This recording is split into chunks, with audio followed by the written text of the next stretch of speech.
আসসালামু আলাইকুম রহমতুল্লাহি ওয়া বারাকাতুহু। বিসমিল্লাহির রহমানির রহিম। নারায়ণগঞ্জ হাই স্কুল অ্যান্ড কলেজের নবম শ্রেণীর সুপ্রিয় শিক্ষার্থীবৃন্দ, আশা করছি তোমরা সুস্থ থেকে লেখাপড়ায় মনোযোগী রয়েছ। আজ আমি তোমাদের উদ্দেশ্যে ইসলাম ও নৈতিক শিক্ষা বিষয়ের অধ্যায় 5 পাঠ 10 ও 11 বিষয়বস্তু ইমাম বুখারী ও ইমাম আবু হানিফা রহমতুল্লাহ আলাইহিমা,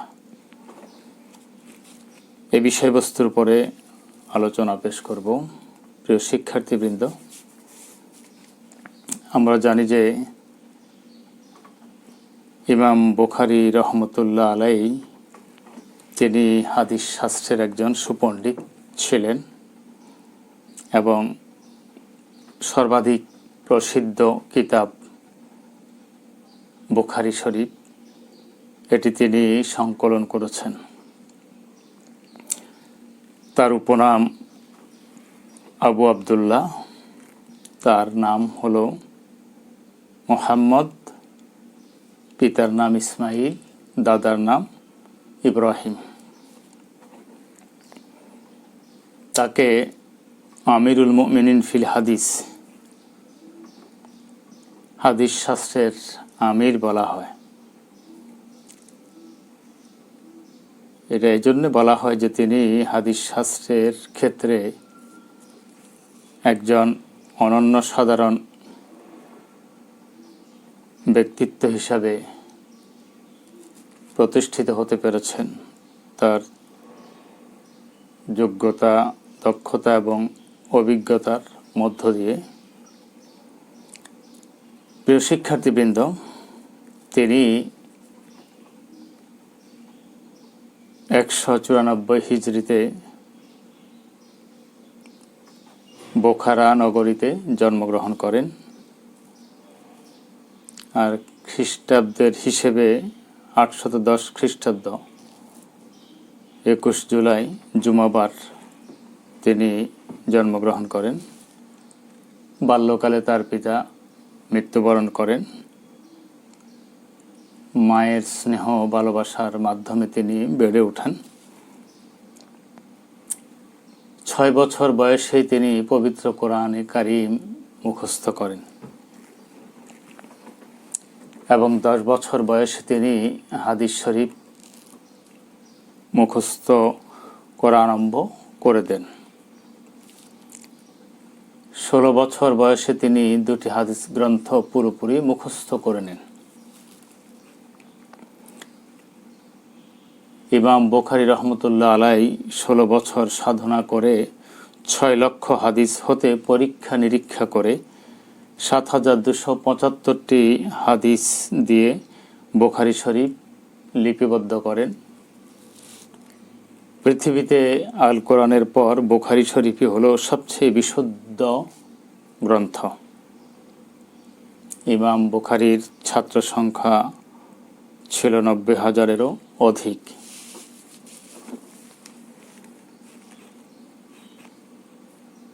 সমরকন্দের প্রসিদ্ধ 400 হাদিস বিশারদ তার হাদিস মুখস্থের পরীক্ষা নেন এবং তিনি সে পরীক্ষায় সফলতার সাথে উত্তীর্ণ হন। তখন থেকেই তার নাম চতুর্দিকে ছড়িয়ে পড়ে, তার মর্যাদা, তার সম্মান এবং তিনি যে হাদিস শাস্ত্রের একজন স্বনামধন্য কীর্তিমান ব্যক্তিত্ব, সেটাও তখন থেকে চতুর্দিকে ছড়িয়ে পড়ে। প্রিয় শিক্ষার্থীবৃন্দ, স্বল্প পরিসরে ইমাম বুখারী রহমতুল্লাহকে কেন্দ্র করে যে কথাগুলো আমি তোমাদের উদ্দেশ্যে পেশ করলাম, তার আলোকে আমরা 4টি প্রশ্ন তৈরি করেছি এবং সে প্রশ্নগুলোকে সামনে রেখে আমরা আরও কিছু কথা আলোকপাত করব। ক, জ্ঞানমূলক প্রশ্ন। ইমাম বুখারী রহমতুল্লাহ আলাইহি কত হিজরি সালে জন্মগ্রহণ করেন? উত্তর হচ্ছে ইমাম বুখারী রহমতুল্লাহ আলাইহি 194 হিজরি সালে জন্মগ্রহণ করেন? খ, অনুধাবনমূলক প্রশ্ন, ইমাম বুখারী বোখারা ত্যাগ করে সমরকন্দে চলে যান কেন? ইমাম বুখারী বোখারাতেই অবস্থান করছিলেন, কিন্তু এক পর্যায়ে তাকে এই বোখারা ছেড়ে ত্যাগ করে সমরকন্দে চলে যেতে হয়েছে। এর কারণ হলো তৎকালীন বোখারা নগরীর যে বাদশাহ ছিলেন তিনি ছিলেন বাদশাহ খালিদ ইবনে আহমদ।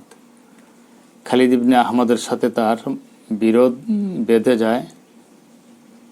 এই কারণে তিনি ইমাম বুখারীকে দ্রুত বোখারা ত্যাগ করতে বাধ্য করেন। সেজন্যে ইমাম বুখারী রহমতুল্লাহ আলাইহি তিনি বোখারা ত্যাগ করতে বাধ্য হন। প্রিয় শিক্ষার্থীবৃন্দ, তৃতীয় যে প্রশ্নটি প্রয়োগমূলক প্রশ্ন, সেটি হলো ইমাম বুখারীর জীবন চরিত হতে আমরা কি কি শিক্ষা গ্রহণ করতে পারি? এর উত্তর হলো যে ইমাম বুখারী রহমতুল্লাহ আলাইহির জীবনী থেকে আমরা 5টি শিক্ষা গ্রহণ করতে পারি। এর অন্যতম প্রধান হলো জ্ঞান অর্জনের প্রতি প্রবল আগ্রহ। ইমাম বুখারী খুবই আগ্রহ সহকারে তিনি হাদিস শাস্ত্রের এই ব্যাপক ও বিস্তৃত জ্ঞান তিনি অর্জন করতে পেরেছেন। তা আমাদেরকেও হাদিস শাস্ত্রের ব্যাপক ও বিস্তৃত জ্ঞান অর্জনের জন্য আগ্রহী হতে হবে, ঐকান্তিক হতে হবে, আন্তরিক হতে হবে এবং দৃঢ় মনোবল নিয়ে এগুতে হবে। দ্বিতীয়ত, হাদিস শাস্ত্রের প্রতি অগাধ ভালোবাসা। তিনি এটাকে অর্জন করতে পেরেছেন এই জন্যে যে তিনি তার ভালোবাসা ছিল অপরিসীম। যে হাদিস শাস্ত্র প্রিয় নবী হযরত মুহাম্মদ সাল্লাল্লাহু আলাইহি ওয়াসাল্লামের রেখে যাওয়া মূল্যবান বস্তু, সুতরাং মূল্যবান জিনিস, এজন্যেই এটিকে অধ্যয়ন করতে হবে, অ্যানালাইসিস করতে হবে, মনে প্রাণে বিষয়টিকে উপলব্ধি করতে হবে। এই উপলব্ধি থেকেই তিনি এর প্রতি গভীর ভালোবাসা পোষণ করতেন। আমাদেরকেও হাদিস শাস্ত্রের প্রতি গভীর ভালোবাসা পোষণ করতে হবে এবং এটিকে ভালোভাবে আত্মস্থ করতে হবে। প্রিয় শিক্ষার্থীবৃন্দ, তৃতীয় যে জিনিসটি সেটি হলো যে পয়েন্টটি, স্বাধীন চেতা ও আত্মমর্যাদাবোধ সম্পন্ন ছিলেন তিনি। তিনি কারো কাছে মাথা নত করতেন না। অন্যায়ের কাছে যে কোনো আবদার, সেটি যদি ন্যায্য না হয়, সেটি যদি বৈধ বিধিবদ্ধ না হয় এবং সেটি যদি আত্মমর্যাদার অনুকূলে না হয়, তাহলে তিনি সেটাকে উপেক্ষা করতেন। কারণ তিনি জানতেন যে হাদিস শাস্ত্র এটি খুবই মর্যাদাবান একটি জিনিস, সুতরাং এটিকে যেন তেনভাবে যেখানে সেখানে রাখা যাবে না। এর জন্য আলাদা একটি জায়গা, সেটা মসজিদ অথবা তার নিজের বাড়ি। বাদশাহ তাকে আহ্বান করেছিলেন, কিন্তু তিনি সেটা প্রত্যাখ্যান করেছেন যে হাদিস প্রিয় নবী সাল্লাল্লাহু আলাইহি ওয়াসাল্লামের রেখে যাওয়া একটি মূল্যবান জিনিস, সুতরাং এটি যদি কেউ অর্জন করতে চায় তাহলে তিনি বাদশাহ হলেও তাকে আমার দরবারে আসতে হবে, আমার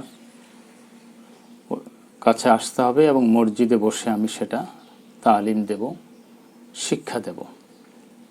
তিনি বাদশার রাজ দরবারে হাদিসকে নিয়ে হাদিসের এই জ্ঞানকে তিনি ছোট বা খাটো করতে চাননি। এই অর্থে তিনি স্বাধীন চেতা এবং আত্মমর্যাদা সম্পন্ন ছিলেন। আমাদেরকেও স্বাধীন চেতা এবং আত্মমর্যাদা সম্পন্ন হওয়া উচিত।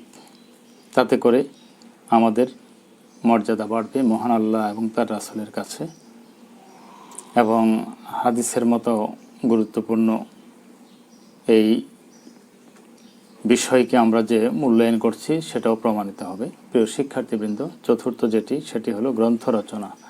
তিনি যা কিছু পড়েছেন, বুঝেছেন এবং জেনেছেন, সব কিছুকে তিনি স্মৃতিতে ধারণ করেছেন এবং সাথে সাথে সেগুলোকে তিনি লিখিত রূপ প্রদান করেছেন, যার কারণে আজ অবধি বুখারী শরীফের মতো একটি গুরুত্বপূর্ণ গ্রন্থকে আমরা অধ্যয়ন করবার সুযোগ পাচ্ছি।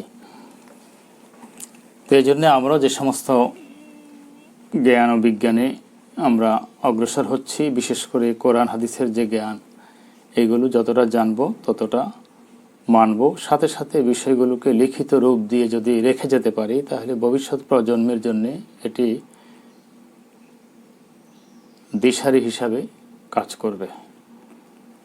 প্রিয় শিক্ষার্থীবৃন্দ, পঞ্চম যে বিষয়টি সেটি হলো ত্যাগ ও কষ্ট স্বীকার। তিনি অনেক ত্যাগ স্বীকার করেছেন, অনেক কষ্ট স্বীকার করেছেন।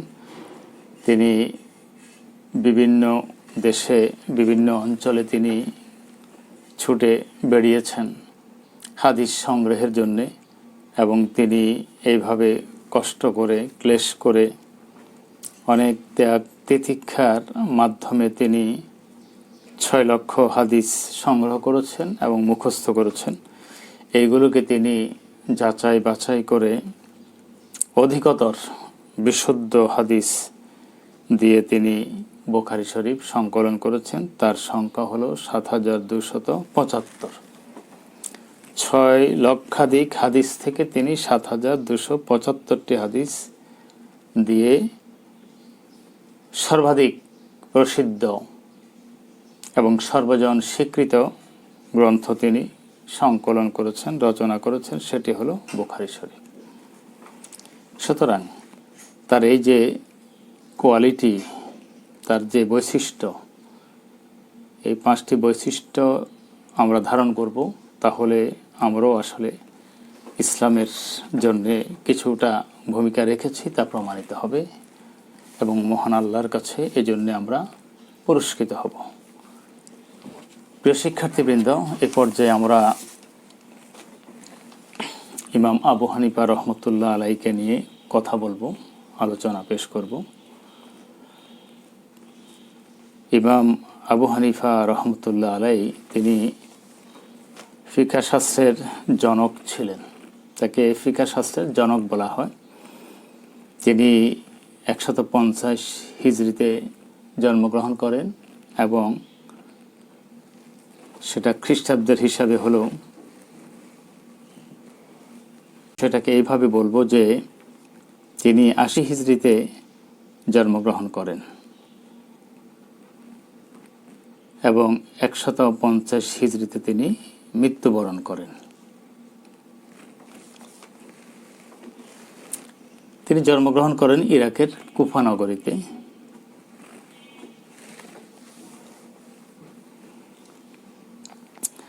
আর খ্রিস্টাব্দের হিসেবে 699 খ্রিস্টাব্দে তিনি জন্মগ্রহণ করেন এবং 767 খ্রিস্টাব্দে তিনি মৃত্যুবরণ করেন।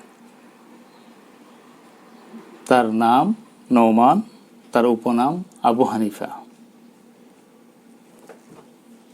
তার উপাধি হলো ইমাম আজম, অর্থাৎ বড় ইমাম।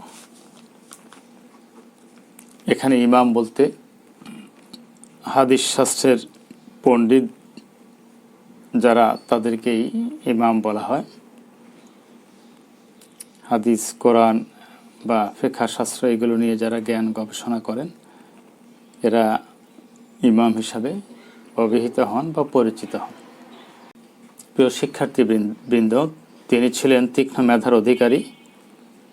প্রাথমিক জীবনে তিনি ব্যবসার দিকে নজর দিয়েছিলেন। পরবর্তীতে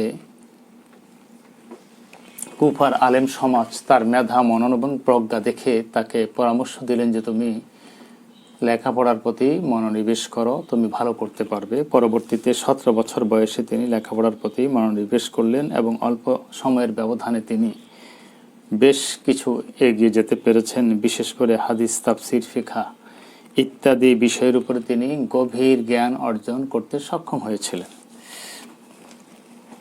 তার প্রিয় শিক্ষক হাম্মাদ রহমতুল্লাহের নিকট তিনি 10 বছর ফিকহ শাস্ত্রের জ্ঞান অর্জন করেন। তিনি 40 জন ছাত্রের সমন্বয়ে ফিকহ সম্পাদনা বোর্ড গঠন করেন। এই বোর্ড দীর্ঘ 22 বছর কঠোর সাধনা করে ফিকহকে একটি পূর্ণাঙ্গ শাস্ত্র হিসেবে রূপ দিয়েছেন। কুতুবে হানাফিয়াতে ৮৩,০০০ মাসআলা এবং এর সমাধান তিনি লিপিবদ্ধ করেছেন, তার নেতৃত্বে লিপিবদ্ধ হয়েছে। মুসনাদে ইমাম আবু হানিফা রহমতুল্লাহ আলাই নামে একটি গ্রন্থ তিনি সংকলন করেন, যেটি হাদিস গ্রন্থ, যাতে হাদিস সংখ্যা ছিল ৫০০।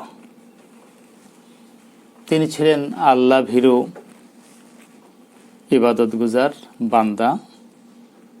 খলিফা আল মানসুর তাকে প্রধান বিচারপতির দায়িত্ব নিতে প্রস্তাব পেশ করেছিলেন, তিনি তা প্রত্যাখ্যান করেন। এজন্য তাকে কারাগারে বিষ প্রয়োগে হত্যা করা হয়। প্রিয় শিক্ষার্থীবৃন্দ, স্বল্প পরিসরে ইমাম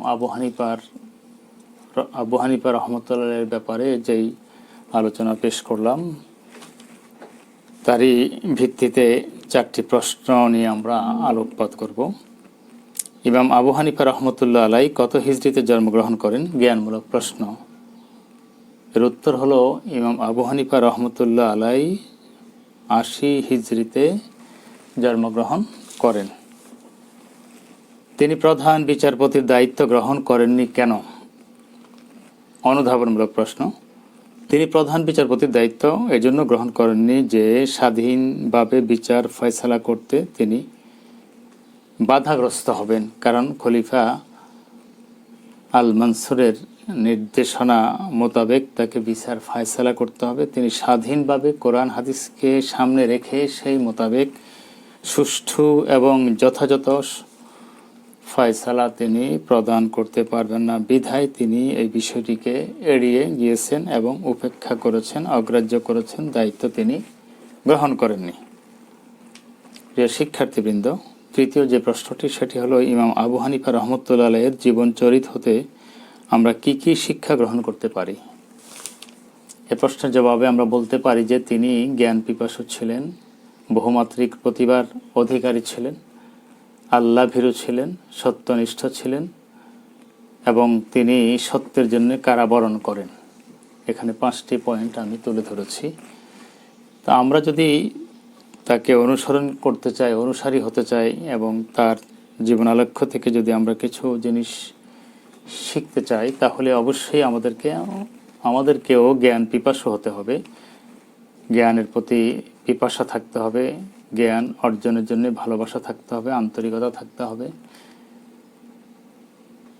দ্বিতীয়ত, বহুমাত্রিক প্রতিভার অধিকারী। তিনি শুধুমাত্র একটি বিষয়কে কেন্দ্র করে জ্ঞান অর্জন করেননি, বরং তিনি হাদিস শাস্ত্র এবং কোরআনের তাফসির এবং তিনি ফিকহ শাস্ত্র, এই বিষয়গুলোর উপরে তিনি যথেষ্ট জ্ঞান অর্জন করেছেন, যার কারণে তিনি সারা পৃথিবীতে খ্যাতিমান একজন ফিকহতত্ত্ববিদ হিসাবে পরিচিত হতে পেরেছেন।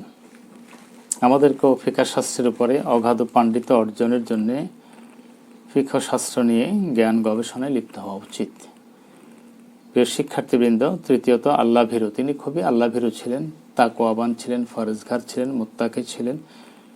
তিনি সদা সর্বদা আল্লাহর ভয় অন্তরে জাগ্রত রেখে জীবন পরিচালনা করেছেন। আমাদেরকেও ঠিক আল্লাহ ভীতি বা আল্লাহর ভয় অন্তরে জাগ্রত রেখে যাবতীয় কার্যক্রম সুসম্পন্ন করা উচিত। তাহলে আমরা মুত্তাকির কাঙ্ক্ষিত মর্যাদায় উপনীত হতে পারব এবং দুনিয়ার জীবনে আল্লাহ আমাদের শান্তি দেবেন, পরকালে আমরা মুক্তির আশা করতে পারি আমাদের এই ভালো আমলের মাধ্যমে। প্রিয় শিক্ষার্থীবৃন্দ, চতুর্থ যে জিনিসটি সেটি হলো সত্যনিষ্ঠ। তিনি সত্য এবং সততা এই বিষয়গুলোকে পুঁজি করে জীবনের প্রতিটি দিক ও বিভাগকে ঢেলে সাজাবার জন্য সচেষ্ট ছিলেন। আমাদেরকেও সত্যনিষ্ঠ হবে। আমরা কখনো মিথ্যা বা অন্যায় অপরাধের দিকে অগ্রসর হব না ইনশাআল্লাহ, বরং আমরা সত্যনিষ্ঠ হব, সততা নির্ভর জীবন যাপন করব, যাতে করে এর মাধ্যমে আমরা মহান আল্লাহর সান্নিধ্য অর্জনে সক্ষমতা লাভ করতে পারি। প্রিয় শিক্ষার্থীবৃন্দ, পঞ্চম কারাবরণ, তিনি কারাবরণ করেছেন, অর্থাৎ তাকে জেল জুলুমের শিকার হতে হয়েছে, এমনকি তিনি কারাগারে মৃত্যুবরণ করেছেন, তাকে বিষ প্রয়োগে হত্যা করা হয়েছে খলিফা মনসুরের নির্দেশে, কারণ সে ছিল একজন অত্যাচারী শাসক। তা না হলে বিশ্বমানের একজন আলেমকে, একজন ফিকহতত্ত্ববিদকে এবং ফিকহ শাস্ত্রের জনককে তিনি এইভাবে হেনস্থা করতে পারেন না, অপমানিত করতে পারেন না, তাকে এইভাবে কষ্ট দিতে পারেন না এবং তাকে শেষ পর্যন্ত হত্যা করতে পারেন না তিনি। কিন্তু তিনি হত্যা করেছেন, তিনি তাকে কষ্ট দিয়েছেন। তো আমরা আসলে যে কোনো সত্যের জন্য আমরা ঝুঁকি নেব। তিনি যেমন ঝুঁকি নিয়েছেন, তারপরও তিনি কষ্ট করেছেন আল্লাহর সন্তুষ্টি অর্জনের জন্যে, রাসূলের ভালোবাসার জন্যে। আমাদেরকে আল্লাহ এবং তার রাসূলের ভালোবাসার জন্য তার মতো করে এইভাবে ঝুঁকি নিতে হবে। কোনো বাধা বিপত্তির কাছে মাথা নত না করে বরং সত্য কথাটাকে সুন্দরভাবে, শালীনভাবে, যোগ্যতার সাথে তুলে ধরতে হবে। তাহলে আমরা ইমাম আবু হানিফা রহমতুল্লাহ আলাইহির অনুসারী বা তাকে আমরা ভালোবাসি তা প্রমাণিত হবে। প্রিয় শিক্ষার্থীবৃন্দ, এই পর্যায়ে চতুর্থ প্রশ্নটি প্রয়োগমূলক প্রশ্ন, আর সেই প্রশ্নটি হলো ফিকহ শাস্ত্রে ইমাম আবু হানিফা রহমতুল্লাহ আলাইহির অবদান মূল্যায়ন করো। এই ক্ষেত্রে আমরা বিষয়টাকে এইভাবে বলতে পারি যে তিনি ছিলেন ফিকহের উদ্ভাবক। ফিকহ শাস্ত্রকে তিনি যথাযথভাবে তিনি আঞ্জাম দিয়েছেন এবং এই ক্ষেত্রে তিনি অগ্রণী ভূমিকা পালন করেছেন। দ্বিতীয় হলো ফিকহ সম্পাদনা বোর্ড গঠন করেছেন 40 সদস্য বিশিষ্ট, যারা ফিকহ শাস্ত্রকে সুন্দর করে কাঙ্ক্ষিত মানে পৌঁছে দেওয়ার ক্ষেত্রে ইমাম আবু হানিফা রহমতুল্লাহ আলাইকে সহযোগিতা প্রদান করেছেন। তৃতীয়, বিশেষ বোর্ড গঠন করেছেন তিনি। এই 40 জন থেকে 10 জনকে দিয়ে একটি বিশেষ বোর্ড গঠন করেছেন, যাদের দায়িত্ব ছিল এই ফিকহ শাস্ত্রকে প্রচার করবেন এবং প্রসার করবেন, মানুষের কাছে পৌঁছে দেবেন, যাতে করে মানুষ উপলব্ধি করতে পারে যে ফিকহ শাস্ত্র একটি গুরুত্বপূর্ণ শাস্ত্র এবং এটির প্রয়োজনীয়তা অনস্বীকার্য। এটি না হলে মানুষ কোরআন এবং হাদিসের ব্যাপারে যথাযথ সিদ্ধান্ত গ্রহণ করতে পারবে না, মানুষের করণীয় বিষয়গুলো নির্ধারণ করতে পারবে না।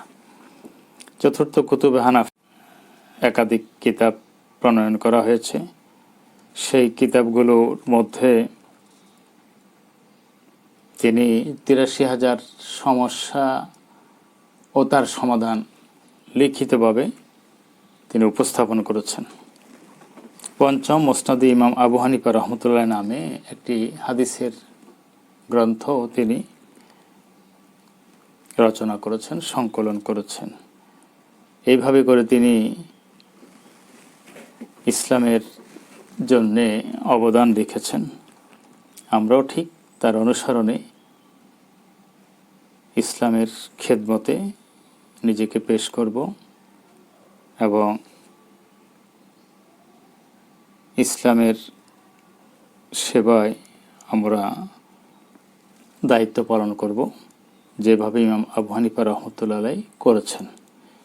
তাহলে এই মুসলিম হিসাবে আমাদের উপরে যে অর্পিত দায়িত্ব রয়েছে তা প্রতিপালিত হবে। প্রিয় শিক্ষার্থীবৃন্দ, স্বল্প পরিসরে ইমাম বুখারী ও ইমাম আবু হানিফা রহমতুল্লাহ আলাইহিমাকে কেন্দ্র করে যে আলোচনা আমি পেশ করেছি, যে পাঠদান করেছি, এটি তোমরা বারবার শুনবে এবং আমাদের পাঠ্য বইটিকেও তোমরা অধ্যয়ন করবে। এরপর নিজের মতো করে বিষয়গুলোকে বলবে এবং লিখবে। এভাবে যদি তোমরা যোগ্যতা অর্জন করতে সক্ষম হও, তাহলে তোমরা ভবিষ্যতে কাঙ্ক্ষিত ফলাফল তোমরা করতে পারবে এবং তোমরা বাবা মা সহ শিক্ষকদের কাছে এবং সকলের কাছে তোমরা সমাদৃত হবে এবং অদূর ভবিষ্যতে তোমরাই এদেশের কাণ্ডারি হবে। সুতরাং লেখাপড়ায় তোমরা মনোযোগী হও, আন্তরিক হও, তোমাদের সুন্দর জীবনের প্রত্যাশা করে, উজ্জ্বল ভবিষ্যতের প্রত্যাশা করে এবং তোমাদের সুস্বাস্থ্য কামনা করে আমি আমার সংক্ষিপ্ত পাঠদান এখানে শেষ করছি। আল্লাহ হাফিজ। আসসালামু আলাইকুম ওয়া রাহমাতুল্লাহি ওয়া বারাকাতুহু।